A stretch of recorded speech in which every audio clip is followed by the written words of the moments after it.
things about diving into various different styles of music is that over time you'll begin to build your own voice from all the flavors you've picked up along the way. A little blues, a sprinkle of country, and a splash of gypsy jazz. Mix it all together and suddenly you've got your own recipe cooking. Now of course it takes time. You have to dig deep into each style and really learn what makes it tick, and then let go of the rulebook completely. Experiment, trust your imagination, and follow your curiosity, even if it leads somewhere unexpected. As Austin Kleon says, steal like an artist and then twist it into something that's truly yours. In today's lesson we're going to use the chord changes to a gypsy jazz standard called Bossa Dorado as our vehicle for improvisation. As we work our way through the lead study, I'll be highlighting a ton of key ideas, exciting concepts and tricks and tips. As always, if you want to get hold of the tabs and notation for this, you'll find 2 links in the description. One for my Patreon page, where for the price of just a couple of coffees a month, you'll get access to all of my lesson materials, and that's hundreds of them by now. Or the second link, which will take you to my Gumroad store, where you can make a one-off purchase for this lesson in particular. Again, at a very low cost, I might add. Okay, so to begin with, let's highlight the chord changes for the A section of this piece. So that's the first 8 bars. We have D minor for 2 bars. E7 with B in the bass for 2 bars. G minor 6, A7, D minor, back to the A7. That's the A section. So the first phrase is over the D minor chord and it sounds like this.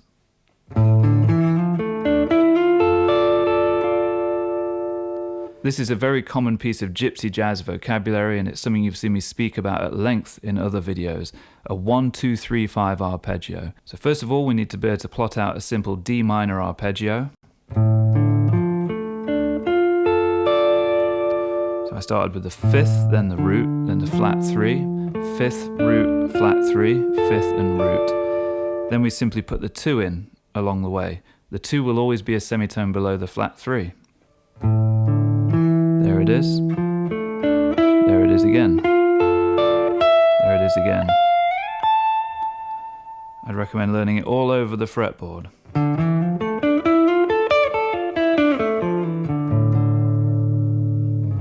Now I just want to quickly point out that I'm not going to go and break down exactly what fret number on which string and which finger to use. That's all covered on the sheet music.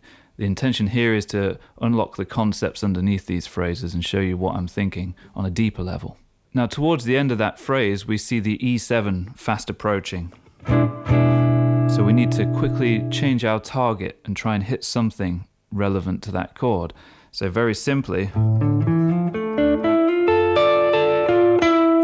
we target the root, which really kind of signifies that change to E7. Now over the E7, especially in gypsy jazz, it's very common to think of it as an E7 flat 9 kind of tonality. Very beautiful sounding, and that's what we think here. We take this root and then slide up a semitone. That's your flat 9. You can easily find your flat 9 because it's always going to be a semitone above the root. And then we grab the root up here, which gives us that lovely clash of intervals before coming to the flat 7. So again, E7 flat 9 is the thought process. Now I'd recommend learning to do that all over the fretboard. It's something I've broken down in other videos, but let me just give you a quick summary here. You'll need to be able to find a simple E7 arpeggio confidently all over the fretboard, but let's just go for the A shape for now. Now you could replace the E with an F each time, that would be the flat 9.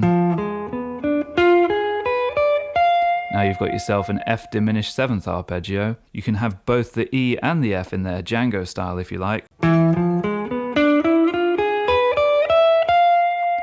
Any mixture of those ideas and you've got yourself a really tasty E7 flat 9 run. Now for the next few bars, we can think of this as a minor 2-5-1 in the key of D minor. We could be thinking E minor 7 flat 5, A7 to D minor.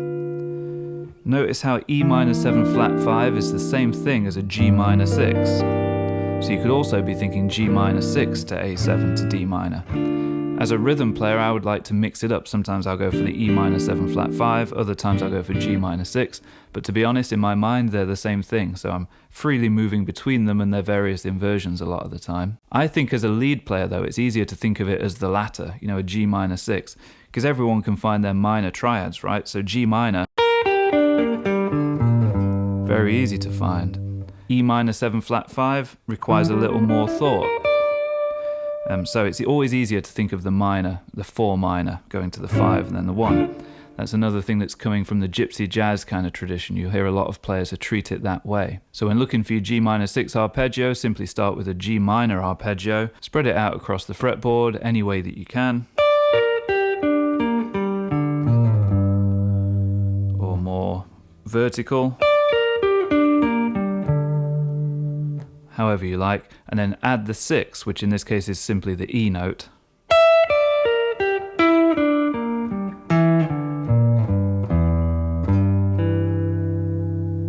And then coming up with a lick like this doesn't seem like such hard work.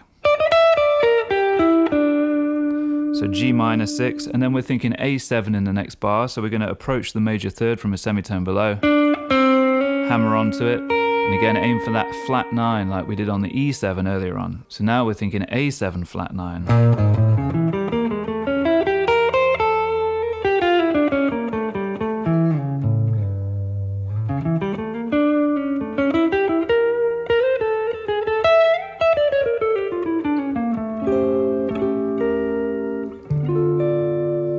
Which you can hear resolves beautifully to the D minor. Now you also have scales that you can dip into rather than just the arpeggio of the root, the flat 9, the third, the fifth and the flat 7. You can be thinking about the parent scales that those notes could be chosen from. For example, the D harmonic minor scale.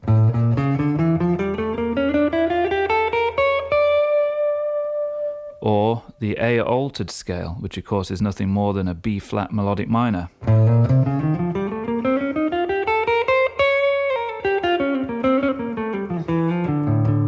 Again, it takes you back to D minor beautifully. Now I love those scales myself, but personally I like to think more about targeting specific intervals. So I might have a flat 9 kind of idea in mind. Or I might be thinking more of the sharpened 5th as a target note.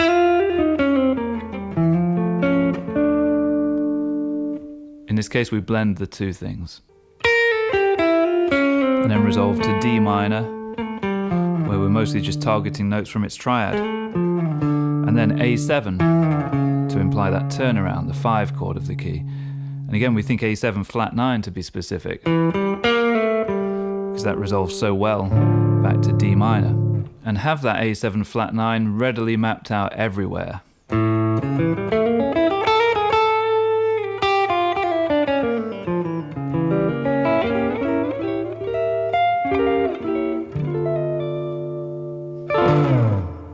Now we've only covered the first 8 bars here, but we have already outlined some big topics that we're going to be using again as we go through, so we'll probably gain a bit more momentum now as we plough our way through this piece. So the second A section, the chord changes are going to be exactly the same again, except for no A7 in bar number 8, because we don't want to turn back round to D minor. We're preparing to move to a B section, so you'll be staying on the D minor for 1 extra bar at the end of this A section. Now the first phrase of the second A section, one of my favourite chords, a D minor 6-9.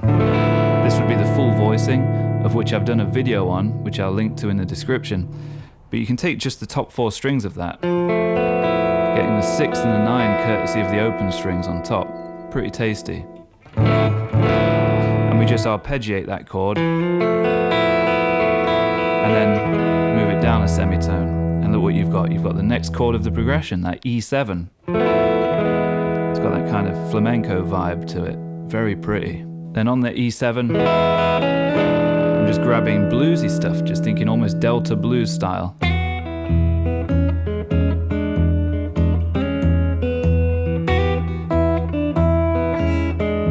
More that kind of language, really. Climbing to that flat 7 on the B string. And then for the G minor 6 or E minor 7 flat 5, we play this,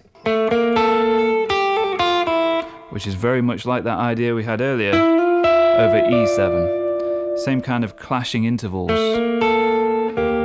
but this time it would be the minor third and 9 of a G minor.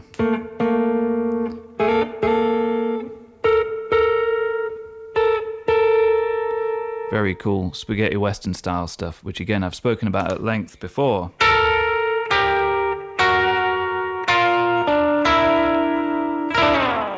Spaghetti Western video coming very soon, by the way. Now we tie that neatly into the A7, where we use the A7 flat 9 tonality again, and we're getting that via the D harmonic minor scale like I spoke about previously. Just to be very thorough for you theory lovers out there, when we're using the harmonic minor scale over the 5 chord, so in this case the D harmonic minor scale over the A7 chord, we're actually using the 5th mode of the harmonic minor, and that's called the Phrygian Dominant mode. So you could call this stuff A Phrygian Dominant if you like, or you can just think D harmonic minor over the 5.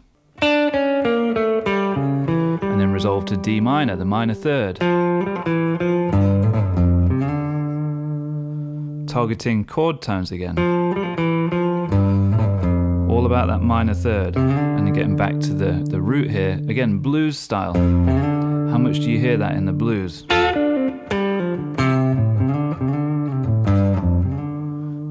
That's the sort of language we're getting into there. Now the B section comes along and the changes here are pretty interesting. We have 2 bars of A diminished 7th, 2 bars of G minor 7, 2 bars of B diminished 7th, and then that E minor 7 flat 5 to A7, giving us the 2-5 that leads us back to D minor for the final A section. Now just to quickly mention something here, the A diminished 7th, I think of this as a 5 chord for the G minor, so I'm really thinking D7 altered. You could also interject an A minor 7 flat 5 going to D7 to give you the full 2-5 treatment on that G minor. However you want to look at it, the thing you want to be thinking first and foremost is D7 and ways to alter that with the flat 9 and the sharp 5 and all that good stuff again. So bearing that in mind, this is what we play. And then resolving that to the root of the G minor.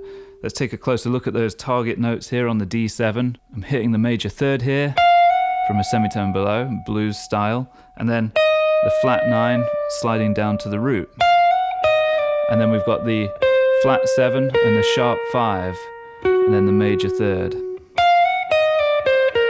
So it's all kind of D-altered scale.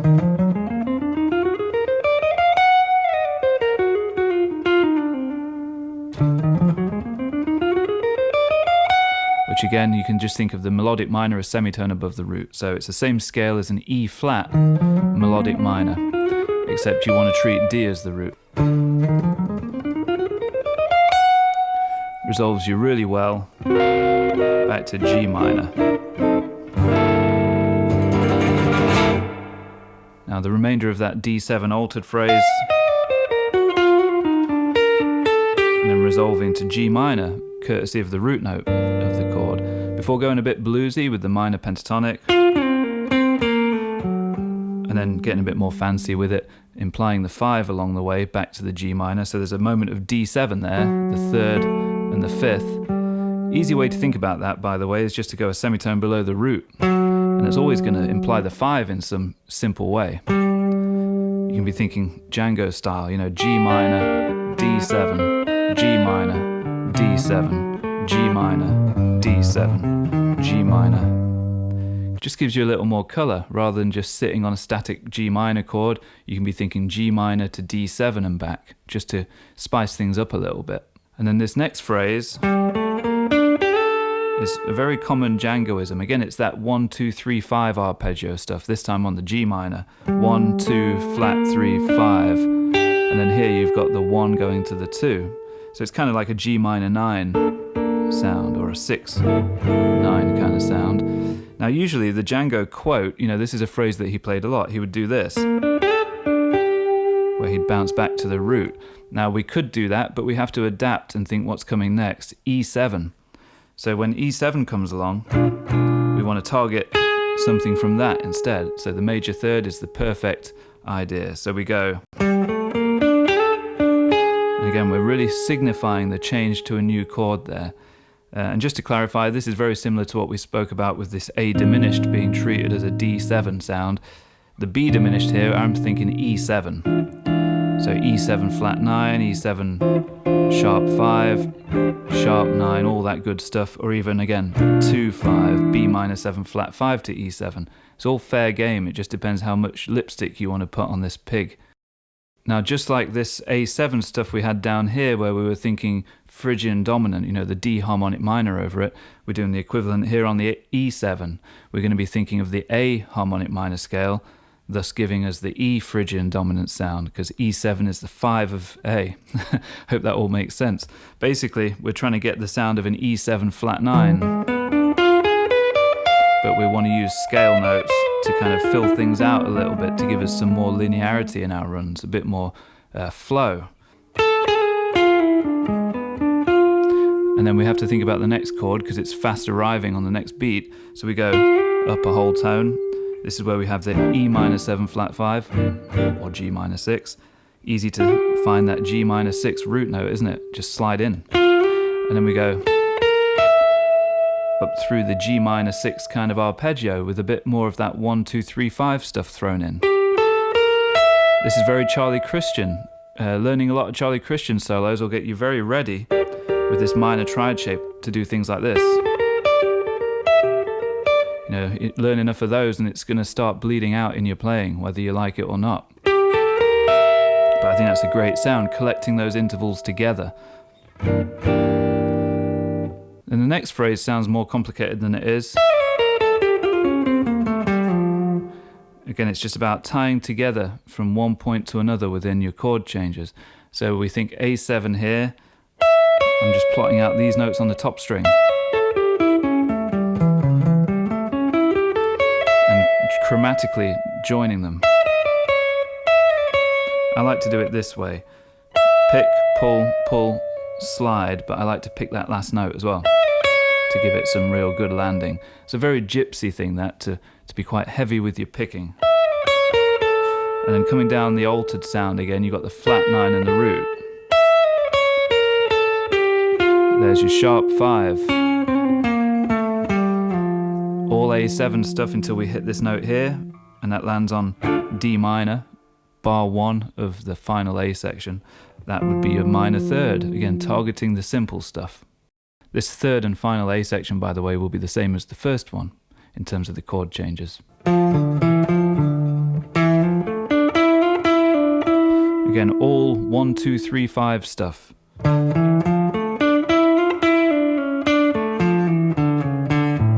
With the odd enclosure thrown in. That's good stuff to put together, by the way. Enclosures on D minor. From a semitone below each of the target notes in your triad. And then add the 2 in. And before you know it, you've got a ton of gypsy vocabulary there right under the fingers with very little effort.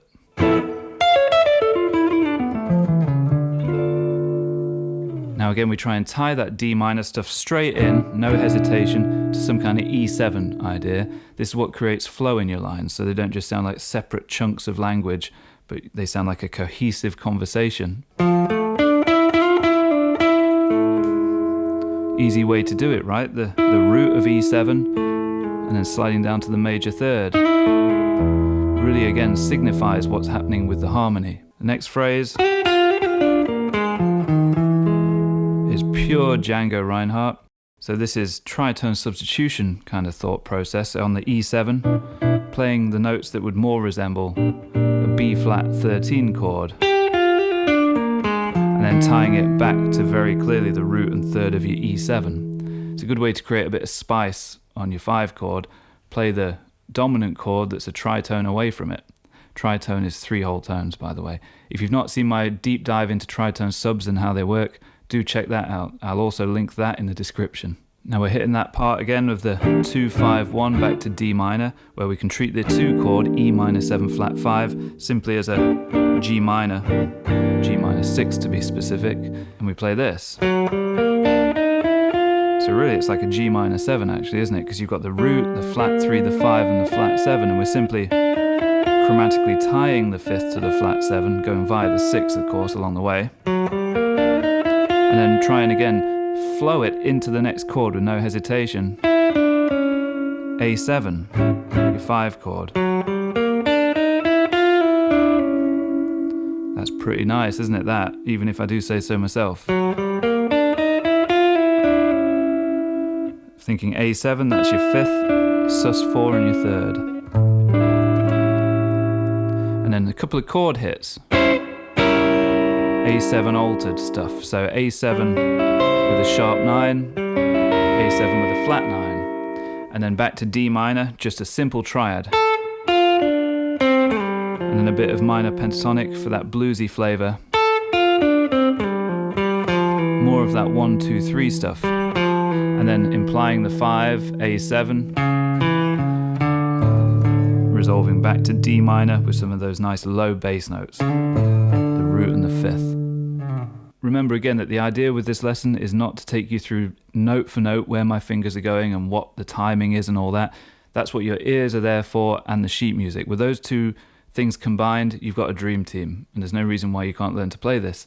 But this is more about the analytics of it all and what the thought process is and how we can take these ideas and turn them into other things later down the line. So if I was going to summarize, which I often have to do when I'm teaching privately, into the core elements involved in this piece here, what the thought process essentially boils down to is keeping it simple on the D minor, starting with the D minor triad itself, of course, that goes without saying. It's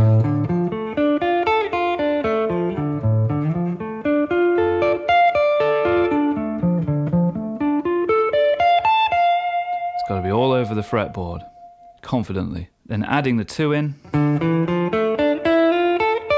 that kind of thing, off every string set. And then the other big thing here for me, because it's the tonic chord, meaning it's the tonal center of the entire piece, it's all revolving around a D minor chord, you can treat it like a blues thing and have a D minor pentatonic or a D minor blues scale in there.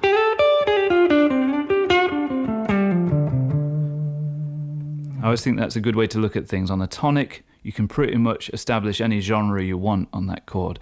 You know, play a bit of blues scale stuff, play a bit of gypsy stuff, whatever you like. But that one chord is going to give you a lot of the vibe of the piece. So D minor blues scale is a really good choice there, just to mix things up a bit stylistically, which of course is what this is all about. On all of the dominant chords, so that's the E7, the A7, the D7, we're thinking dominant with a flat 9 as a starting point. So again, the E7, just the basic arpeggio, then get good at adding the flat 9 to that.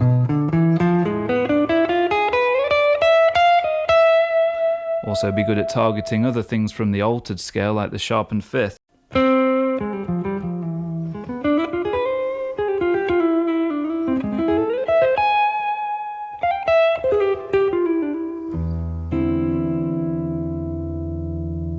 Using the Phrygian Dominant scale to access some of those sounds like the flat 9 and the sharp 5. So in the case of the E7, we think, okay, if this is 5, what's that in the key of? A harmonic minor. Use the A harmonic minor scale over that E7 and you're going to get some of those sounds. We also have the altered scale, which as we said is simply the melodic minor a semitone above the root of your dominant chord. So in this case, E7, you'd have the F melodic minor.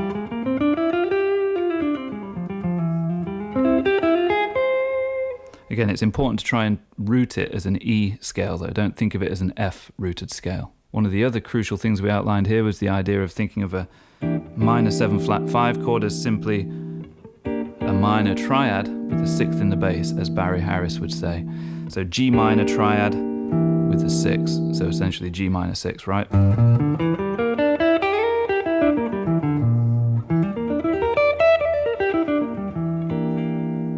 Much easier to simply have to think G minor over a chord like that. Over the A7, again, all that altered stuff we just spoke about on our dominant chords. And I think that pretty much covers all of the main target ingredients of this lead study. So if you can dig into this stuff, you know, maybe learn the lead study, lift a couple of ideas that you like the sound of, and then move them to other keys and put them into your own solos over other changes, that's the way to grow a vocabulary. That's really important stuff to do. I often use the term cultured playing, which to me just simply means a musician who has clearly spent time digging deep into the weeds of what makes one style tick and sound the way that it does, you know, and then be able to draw those essences from the different styles and put them together and create your own unique sound with them. That's often the secret to a good player, in my opinion. That kind of musical open-mindedness is essential, and don't get too bogged down with rules. It's important that you're willing to Do your own thing with these things rather than just borrow them. And that might start with something so simple, like for example playing a gypsy jazz piece on an electric guitar instead of a Macaferry or Selma style guitar. It's not a big deal, but it shows that you're willing to do something off your own back instead of just following the crowd all the time. We shouldn't be beholden to a certain piece of gear or a certain style of gear for a certain style of music. It's ridiculous. It's arbitrary stuff that only happened to be the way it is because of how things landed in that moment. And as musicians and improvisers ourselves looking to find that next level to our playing, those kinds of things are only going to hold you back. And all of the great players who ever existed did not have these arbitrary rules in a single ounce of their DNA. Okay guys, so I guess that ends our lecture for today, aside from me talking about the gear that was used. So this is my brand new custom spec Telecaster. Incredible guitar. I can't get over how good the setup is on this thing. Down to every last 64th of an inch, it's exactly how I love my setups to be, and it plays effortlessly. To carve out a unique spot in my Telecaster collection, we went with a humbucker in the neck, a PAF type. This is a Mojo Tone PAF pickup, and it sounds phenomenal. That's what I've been on the whole time in this lesson. And of course, as far as the color choice goes, we've gone for a bit of a Bloomfield vibe. The beautifully dark and resinous rosewood board with an aged blonde body and a plain single ply white pickguard. Just looks amazing to me. And that was running into a clon type of pedal called the Decibelics Golden Horse. For reverb, I was using my trusty Strymon Flint pedal, and the amp was my Lazy J20, my favorite tweed amp of all time. We recently hit our 12-year anniversary, which is kind of cool. Oh, and the last thing I'll mention, just to be thorough, the amp was recorded through the Universal Audio aux box, which is what I always use on all of my videos. Okay guys, so thanks so much for spending some time with me. If you made it through to the end of the video, please drop a comment below. Also, if you have any questions at all, just leave a comment. That's what I'm here for. I love answering your questions and I love to hear from you all. If you could make sure to like and subscribe, that would help me massively. And if you have any guitar playing buddies that you think might enjoy this or other videos on my channel, please do send it to them. Let's spread the word and see if we can get to 100,000 subscribers maybe a year from now. Okay guys, take care and I'll see you next time for something completely different. Cheers.